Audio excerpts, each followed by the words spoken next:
In these equations, you would need at least 2 steps to solve the value for x. So what I mean is this. So in the first one, we have 2x minus 6 is 18.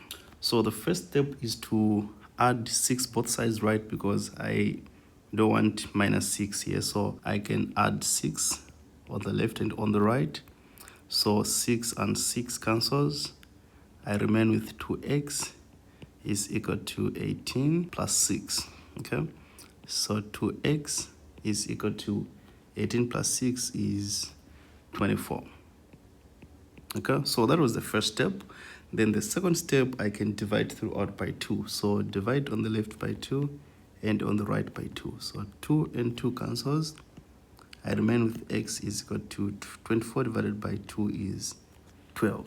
Okay, what about negative 3x plus 5 is negative 16. So we don't want the 5 here, so I subtract 5 on the left. I do the same on the right, subtract throughout by 5. So 5 and 5 cancels. I remain with negative 3x is equal to negative 16 minus 5 is negative 21. Negative 21. Let us go ahead and divide throughout by negative 3.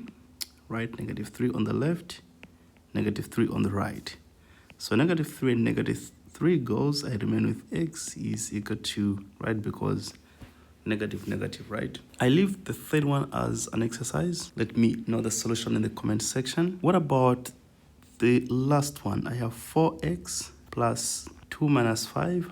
Let me just copy this. Then 22 minus x. I can go ahead and write this step by step. So this is 4x, then 2 minus 5 is negative 3, and this is 22 minus x. Now, look at this, right?